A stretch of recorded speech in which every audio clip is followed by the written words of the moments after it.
इस बीच Wagner group के एक लड़ाके ने दावा किया कि यूक्रेन के खिलाफ पुतिन की सेना युद्ध में उतरने के लिए तैयार नहीं थी। वैगनर ग्रुप के बारे में कहा जाता है कि यह पुतिन की प्राइवेट आर्मी है जो पुतिन के एक इशारे पर जान लेने और जान देने के लिए तैयार रहती है। और अब उसी प्राइवेट आर्मी के एक पूर्व लड़ाके मराद गेबेदुलिन ने रूसी सेना के कई राज उगले। दावा यहां तक किया गया कि युद्ध से पहले रूस के सैनिकों की न तो ऐसी कोई तैयारी थी और न ही उनके पास सीधे जंग लड़ने का अनुभव ही था, इसलिए रूसी सेना जंग में जाने से कतरा रही थी। लेकिन पुतिन के आदेश के आगे उन्हें झुकना पड़ा और इसके पीछे दलील दी गई कि पिछले कुछ सालों में रूस जब भी ऐसी किसी लड़ाई में शामिल हुआ उसमें पुतिन ने ज्यादातर भाड़े के हथियारों यानी वैगनर ग्रुप के खूंखार लड़ाकों का ही सहारा लिया, चाहे वो सीरिया हो या फिर 2014 में यूक्रेन के क्राइमिया के खिलाफ लड़ाई। इन दोनों जंगों का जिम्मा भाड़े के हथियारों को ही सौंपा गया था। इतना ही नहीं, कहा तो यह भी जा रहा है कि कीव के बाहरी इलाके से रूसी सेना इस वजह से पीछे हटी कि उसके सैनिकों ने यूक्रेन की फौज का मुकाबला करने की तैयारी ही नहीं की थी।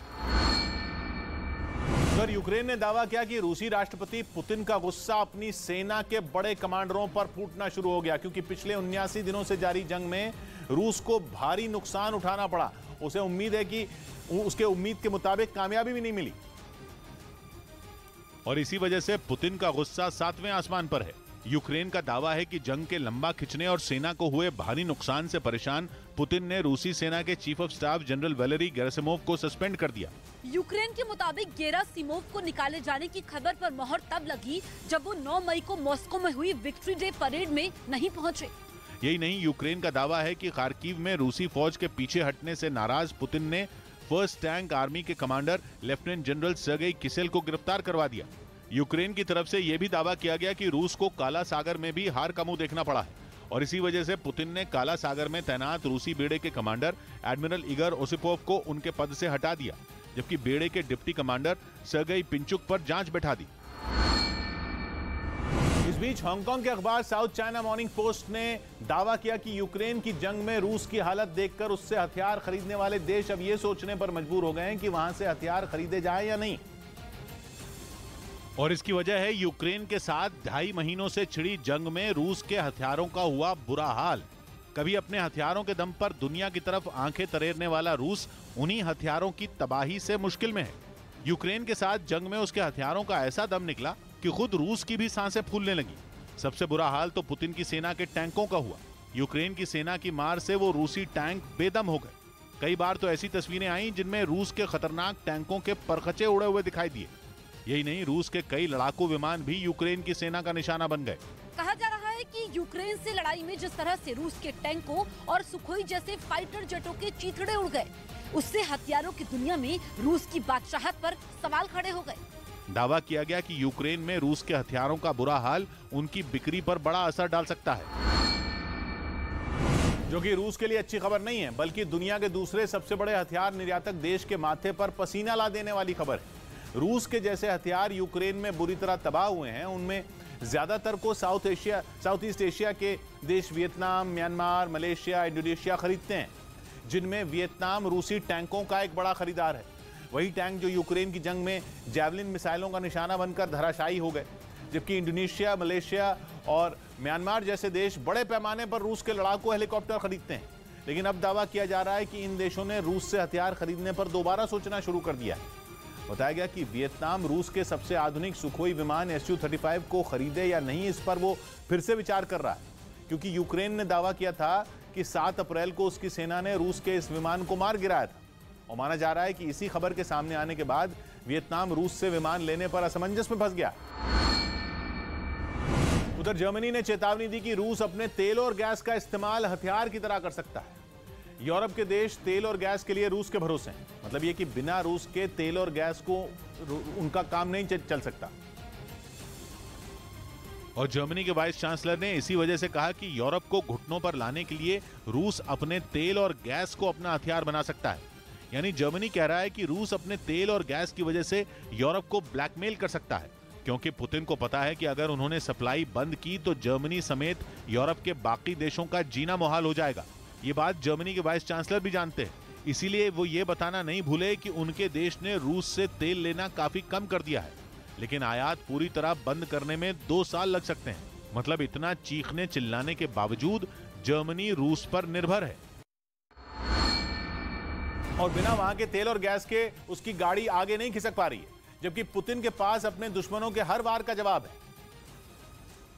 जिसकी मिसाल है एक दिन पहले लिया गया रूस का एक फैसला, जिसमें पुतिन ने कहा था कि वो 31 देशों की कंपनियों पर प्रतिबंध लगा रहे हैं, जिसे पश्चिमी देशों के रूस पर हमले का जवाब कहा जा रहा है, क्योंकि पुतिन ईंट का जवाब पत्थर से देना जानते हैं। उन्हें पता है कि दुनिया की एक बहुत बड़ी आबादी रूस के तेल और गैस के भरोसे है।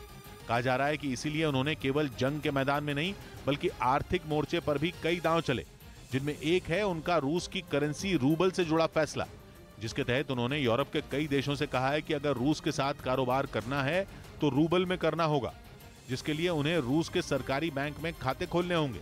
मतलब ये कि पुतिन ने यूरोप की कमजोरी को अपनी ताकत बनाया और चाल चल दी। माना जा रहा है कि जर्मनी का डर भी यही है, जिसे वहां के वाइस चांसलर ने दुनिया के सामने जाहिर भी कर दिया। इससे पहले जर्मनी, पोलैंड और बल्गेरिया ने रूस को रूबल में भुगतान करने से इनकार कर दिया था और आरोप लगाया था कि रूस यूरोपियन यूनियन के देशों में फूट डालने की कोशिश कर रहा है।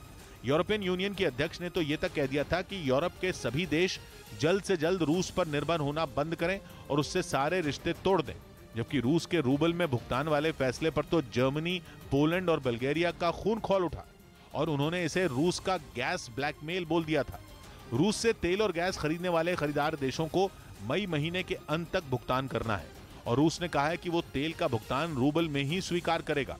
कहा जा रहा है कि जर्मनी की बौखलाहट की वजह यही है, क्योंकि 24 फरवरी के बाद जर्मनी ने रूस से सबसे ज्यादा तेल खरीदा है। मतलब ये कि युद्ध के बाद के दिनों में रूस से तेल लेने वालों में जर्मनी नंबर 1 है। इस बीच यूक्रेन ने रूस पर अनाज चोरी करने का आरोप लगाया। साथ ही यह दावा किया कि जो अनाज यूक्रेन से चोरी किया गया वो रूस के एक जहाज के जरिए सीरिया पहुंच गया। और अपने इस आरोप को साबित करने के लिए उसने सीरिया के एक बंदरगाह की कुछ तस्वीरें शेयर की। यूक्रेन का दावा है कि जो जहाज इन सैटेलाइट तस्वीरों में देखा गया वो वही जहाज है जिस पर यूक्रेन से चोरी किया गया अनाज सीरिया पहुंचाया गया। बताया गया कि 27 अप्रैल को क्राइमिया से 30,000 टन अनाज लेकर रूस का जहाज रवाना हुआ था, जो अगले दिन क्राइमिया के ही एक दूसरे बंदरगाह तक पहुंचा था और वहां से मिस्र की तरफ रवाना हो गया था। लेकिन इस बीच मिस्र को यह चेतावनी दी गई थी कि अनाज चोरी हो गया है। बाद में उस जहाज को सीरिया में देखे जाने का दावा किया गया, जिसके बाद यूक्रेन की तरफ से यह आरोप लगाया गया कि वो जहाज उन 3 जहाजों में एक है जो अनाज चोरी के काम में शामिल है। इस मामले में यूक्रेन ने सख्ती दिखाते हुए साफ कह दिया कि जो भी रूस से अनाज खरीदेगा वो यूक्रेन से चोरी किया गया अनाज होगा और जो भी उसे बेचने या खरीदने के काम में पाया गया उसे भी आरोपी माना जाएगा। यूक्रेन के ओडेसा में एक शॉपिंग सेंटर पर रूस के मिसाइल हमले का एक वीडियो सामने आया।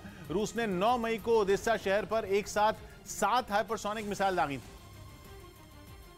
जिनमें एक मिसाइल वहां के एक शॉपिंग सेंटर पर गिरी थी और अब उसका जो वीडियो सामने आया उसमें मिसाइल फटने की वजह से शॉपिंग सेंटर में जोरदार धमाका होता दिखाई दिया। ऐसा लगा मानो वहां कोई ज्वालामुखी फट गया हो और जैसे ही धमाका हुआ तेज रोशनी के साथ ही धूल और धुएं का खौफनाक गुबार आसमान में काफी ऊंचाई तक उठता नजर आया। बताया गया कि इस हमले में शॉपिंग सेंटर के साथ ही उसके पास बने कई मकान भी पूरी तरह तबाह हो गए थे।